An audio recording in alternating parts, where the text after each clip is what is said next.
Good morning, காலை வணக்கம். Wales academy charitable ட்ரஸ்ட்டில் உங்கள் எல்லாரையும் வரவேற்பது உங்கள் விஜய் நம்பியார், வேல்ஸ் அகாடமியோட ஃபவுண்டர்.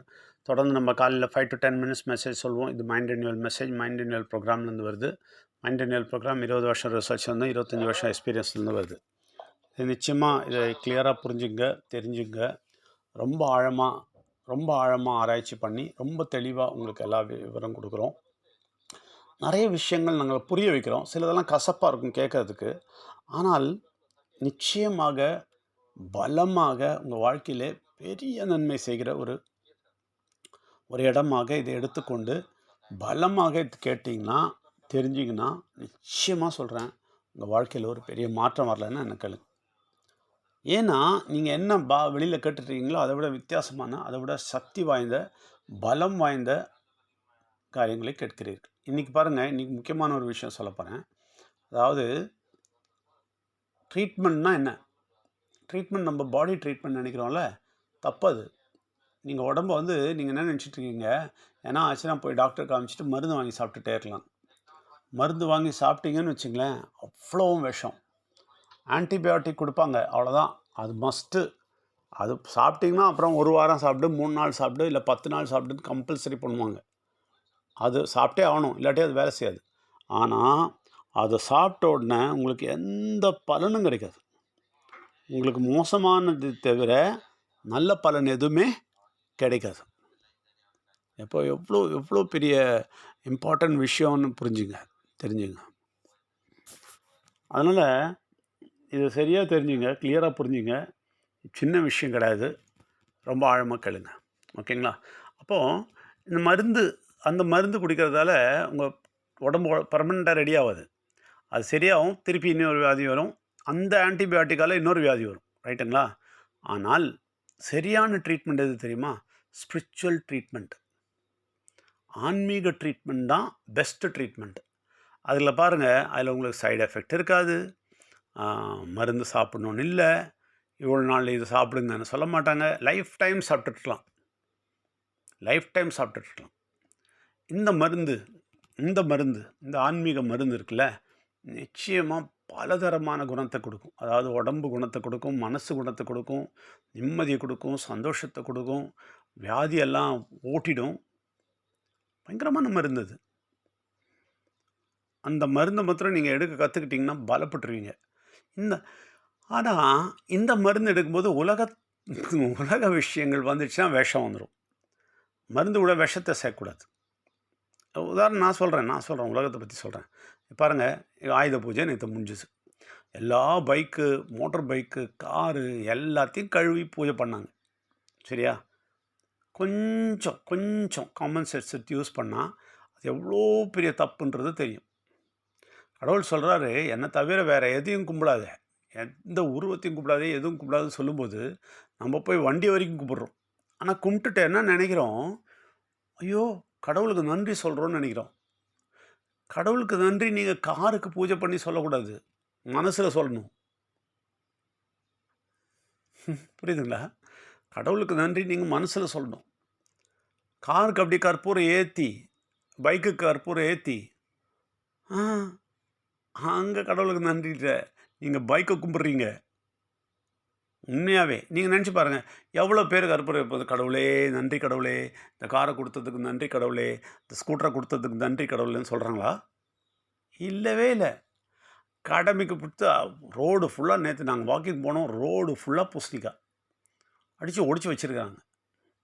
இவங்களுக்கு என்னென்னு, இப்போ இந்த பூசணிக்காய் ஒடிச்சிட்டா ப்ரொடெக்ஷன் கிடச்சிடும். இல்லைங்க, உங்கள் மனசில் தான் ப்ரொடெக்ஷன் வேணும். இது தெரியாதால நம்ம உலகத்தில் நடக்கிற பல விஷயங்கள் தெரிய மாட்டேங்குது. தெரியுமா உங்களுக்கு? கடவுளோட மருந்து உள்ளப்போனால் நிறைய விஷயம் புரிய வரும். இப்போ நான் ஒரே ஒன்று சொல்கிறேன் பாருங்களேன். இப்போ நீங்கள் முழிப்பீங்க, அது என்னதுன்னு கேட்பீங்க. யூஃப்ரட்டஸ் நதி வத்திட்டுருக்கு. சாதாரண விஷயம் கிடையாது. அதுக்கு பின்னாடி பெரிய பெரிய பெரிய பெரிய ஸ்டோரியெல்லாம் இருக்குது. அதை படிக்கும்போது, அந்த புஸ்தகத்தை படிக்கும்போது நிறைய உண்மைகள் வெளியே வருது. யூஃப்ரட்டஸ் நதி 6000 வருஷமாக வற்றாமல் ஓடிக்கொண்டிருந்த நதி. பிஷான், அது மாதிரி 4 நதிகள் இருக்குது. அந்த நதிகளில் அதுதான் யூஃப்ரட்டஸ் தான் லாஸ்ட்டு. இது கூட அந்த புஸ்தகத்தில் எழுதியிருக்குங்க, தொடரில் எழுதியிருக்கு. தொடக்கத்தில் எழுதியிருக்கு. அப்புறம் ஒரு நதியிலையும் ஒரு நதி கரையிலையும் என்னெல்லாம் கிடைக்கும், கோல்டு எப்படி எவ்வளோ கிடைக்கும், சில்வர் எவ்வளோ கிடைக்கும்னு எழுதியிருக்கு. கடவுள் அப்பயே எல்லாத்தையும் வச்சுட்டார் உள்ள. இவ்வளோலாம் இருக்கிற விஷயத்த படிக்காமல் நம்ம வண்டியும் காரையும் பைக்கையும் பூஜை பண்ணிட்டு உட்காந்துட்ருப்போம். எல்லா வருஷமும் பண்ணும் இல்லை, வருஷம் பண்ணும். சரஸ்வதி பூஜைன்னு சொல்லிட்டு புக் எடுத்துகிட்டு வச்சு பூஜை பண்ணுறது. படிக்கவே மாட்டான் பையன். அதில் உள்ளே இருக்கிறது எதுவுமே உள்ளே போகுது, புத்தியில் போகுது. அவன் மூளைக்காக பிரார்த்தனை பண்ணுறதும் கிடையாது. அவன் மூளைக்காக பிரார்த்தனை பண்ணால் அவனுக்கு கடவுளை பயம் கொடுத்தா, கடவுள் பயம் கொடுத்து பிரார்த்தனை பண்ண வச்சுருந்தா அவன் நல்லா படிச்சிருப்பான். புக்கை எடுத்து வச்சு குங்குமம் வைக்கிறதால படிக்க மாட்டான். எல்லாம் பாருங்கள், நம்ம எல்லா சடங்கும் கற்றுக்கிட்டோம். 8வது நூற்றாண்டில் இல்லாத எல்லா விஷயமும், சைவத்தில் இல்லாத விஷயம், வைணவத்தில் இல்லாத விஷயம்லாம் எடுத்துக்கிட்டு எல்லாம் பண்ணிகிட்ருக்குறோம். கெட்ட சக்தி பெரிய தந்திரம் அது. அதனால் மருந்துக்கு இது விஷம். கடவுள் விஷயம் கேட்டு மருந்தாக எடுத்தால் உங்களுக்கு எல்லா உடம்பும் சரியாயிடும், வியாதியே வராது, வந்தாலும் ஓடிடும். இங்கிலீஷ் மருந்தை விட, எல்லா மருந்தை விட பெட்ரு. ஆனால் நம்ம என்ன பண்ணுறோம், மருந்தை விட அதிகமாக விஷத்தை ஊற்றி கொடுக்குறோம். எல்லாம் பண்ணிக்கிட்டு இந்த நல்ல விஷயத்த கேட்டால் அதெல்லாம் கேட்க மாட்டேன், மைண்ட் என்ன என்ன அது கேட்குறது, என்ன அது கேட்குறது அப்படின்றீங்க. என்ன பண்ணுறது, விஷத்தை தான் குடிப்பேன்றீங்க. சரி, அப்போ அந்த யூஃப்ரேட்டஸ் நதி வத்துன்னு தெரியுமா? அது ஏன் வத்திகிட்ருக்கு தெரியுமா? உலகம் அழிய போகுதுன்றது தெரியுமா? கல்கி அவதாரம் வர்ற இடத்துக்கு அந்த நதி போயின்ட்டுருக்குன்னு தெரியுமா? அங்கே ஒரு பெரிய 2 மலை இருக்குது.